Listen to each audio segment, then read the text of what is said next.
Depois das dicas do seu Freitas, eu aprendi como é importante você fazer uma planta dos pontos de eletricidade. Pontos de eletricidade são todos os locais da casa onde você vai instalar uma lâmpada, um interruptor, uma tomada. Ah, isso inclui também o quadro de distribuição. Que deve ser colocado num lugar discreto para não aparecer demais. Geralmente ele é colocado atrás de uma porta. Agora, outra coisa importante, ele tem que ser instalado próximo das maiores cargas da instalação e do relógio de luz. De qualquer forma, ele deve ser colocado num lugar de fácil acesso, mas longe de botijões de gás ou fogões. Ele não pode ser instalado no banheiro também por causa da umidade, não é? E além disso, a tampa do quadro deve ficar sempre fechada. Ele pode ser limpo, sim, mas nunca, jamais deve ser lavado, né? Os pontos de luz são aqueles locais onde a gente vai instalar a lâmpada. Devemos, pelo menos, prever um ponto de luz no teto para cada cômodo. E além do ponto no teto, pode ser colocado também um ponto na parede, que é chamado de arandela. Os interruptores servem para interromper e restabelecer a passagem da corrente elétrica, ou seja, apagar e acender os pontos de luz. Eles devem ser colocados próximo das portas, porque assim fica mais fácil você acender. E nunca atrás delas, porque senão dificulta. Devem ser previstos 2 tipos de tomadas, as de uso especial e as de uso geral. As tomadas de uso geral são aquelas que a gente ainda não tem o uso definido e servem para ligar TV, videocassete, aparelho de som, abajur. As tomadas especiais são aquelas que a gente vai ligar aparelhos que têm uma voltagem diferente ou um consumo elevado, como geladeira, máquina de lavar, chuveiro elétrico, micro-ondas. Foi por isso que o seu Freitas ensinou pra gente uma regra básica para saber quantas tomadas devem ser instaladas em cada cômodo. A proporção ideal é uma tomada para cada 5 metros. E você calcula isso da seguinte forma. Você soma o comprimento de todas as paredes do cômodo. Por exemplo, se você tiver um quarto de 3 metros por 3,5 metros, o contorno é de 3 mais 3 mais 3,5 mais 3,5, que é igual a 13 metros. Aí você divide esse valor por 5. Então, 13 metros dividido por 5 é igual a 2,6. Esse número você arredonda para cima e vai dar 3 tomadas para esse cômodo. Mas atenção, no caso da cozinha, que é necessário ter mais tomadas, essa proporção deve ser menor. Uma tomada a cada 3,5 metros. Então, se você tiver uma cozinha com os mesmos 13 metros de contorno, você vai dividir por 3,5, ou seja, 13 metros dividido por 3,5 é igual a 3,7. Então, você deve colocar 4 tomadas. No caso do banheiro, não se esqueça de colocar uma tomada junto ao lavatório, mas tome cuidado para que essa tomada e o interruptor fiquem a mais de 60 centímetros do box.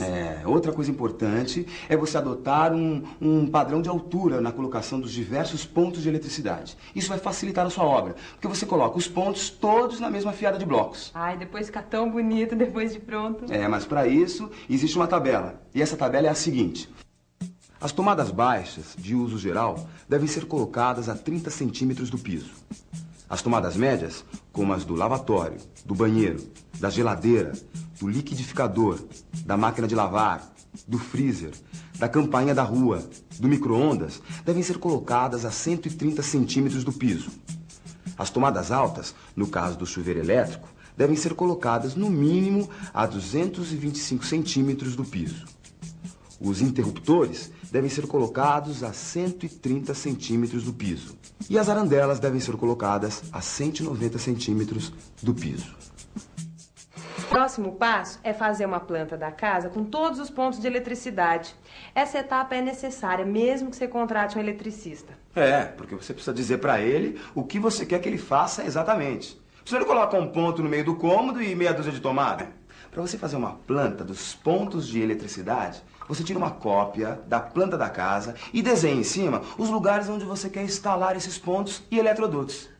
Tem uma convenção para marcar esses pontos. São os símbolos que representam cada tipo de ponto. O quadro de distribuição é um retângulo, metade cheio e metade vazio. O ponto de luz no teto é um círculo vazio. A arandela na parede é um meio círculo vazio. O interruptor é uma letra S maiúscula. A tomada baixa é um círculo pequeno, vazio, com um traço do lado. A tomada média é um círculo pequeno, metade cheio e metade vazio com um traço do lado. A tomada alta é um círculo pequeno, totalmente cheio com um traço do lado. O telefone é um triângulo vazio. E os eletrodutos você indica com uma linha ligando os pontos. Se passar pelo chão, faça uma linha tracejada para distinguir dos que estão passando pela laje ou parede. Com esses símbolos, você vai marcar a planta começando pelo andar de baixo. Marque o quadro de distribuição. Marque os pontos de iluminação no teto. Na cozinha, como temos um ponto no teto, é bom termos arandelas em cima do fogão e em cima da pia, para ficar bem iluminado. Marque os interruptores. Marque as tomadas. Depois, desenhe uma linha ligando o quadro de distribuição ao ponto de luz do teto mais próximo. Agora, ligue esse ponto de luz com os demais pontos do andar térreo. Ligue os pontos de luz com os respectivos interruptores. A partir dos interruptores ou dos pontos de luz, ligue as tomadas. Coloque uma flecha em cima do quadro de distribuição e escreva a palavra sobe, para indicar que um eletroduto passará para o andar de cima. No andar de cima, repita todas as operações a partir do ponto onde o eletroduto estiver chegando. Com a planta pronta, você pode colocar as caixas. As caixas devem ficar bem presas, tanto nos blocos como na laje. Use um pouco de argamassa de cimento e areia 1:4. Os eletrodutos rígidos devem ser presos nas caixas por buchas e arruelas.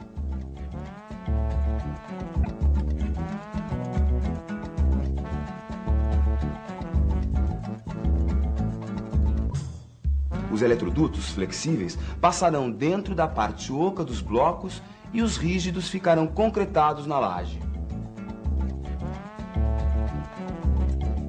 O diâmetro dos eletrodutos depende do número de fios que vão passar dentro deles. É recomendável usar eletrodutos de no mínimo 3/4 se for rígido e 25 milímetros se for flexível. Nunca passe mais do que 6 fios dentro deles. Você tem que fazer também um eletroduto separado só para os fios do chuveiro e outro para o fio do telefone e o cabo da antena da televisão. E aqui tem alguns detalhes importantes.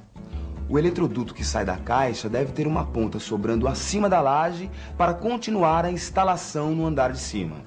Tampe com papel ou estopa a ponta dos eletrodutos e as caixas para evitar que entre água, sujeira ou concreto durante a obra, o que pode estragar as caixas ou entupir os eletrodutos. Bom, seguindo essas etapas, passo a passo, você está preparado para fazer os pontos elétricos da sua obra. E assim evitar erros e esquecimentos. A gente não tem tomada para o micro-ondas, mas a gente tem para o liquidificador. E eu vou me refrescar com esse suco, meu amor, porque eu vou lá no Seu Freitas comprar todos os materiais para fazer a instalação dessa tomada. Muito. No próximo programa, a gente vai falar sobre a construção das paredes do piso superior. Fique à vontade. Afinal, a casa é sua. Olá. Não, meu amor?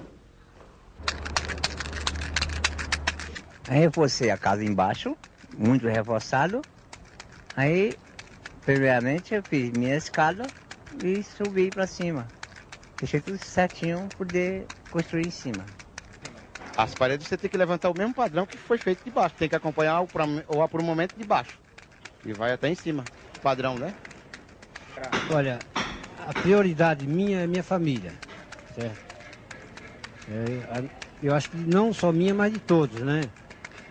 Temos lá para, mesmo que amanhã chegue um momento que a gente vai ter que ir mesmo, então a família já tem um amparo, né? Certo?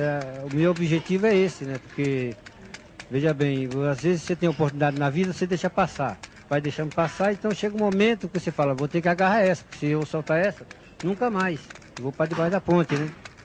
Então é uma coisa que eu vou te falar, cada tijolo desse aqui que nós estamos levantando é com amor, entendeu? Tem que ser com muito carinho, não é falar assim, não, vou levantar aí de qualquer jeito, não. Tem que ser com muita paciência mesmo. Um amor mesmo, como se fosse de um pai para filho. Porque aqui vai ficar a nossa família, né?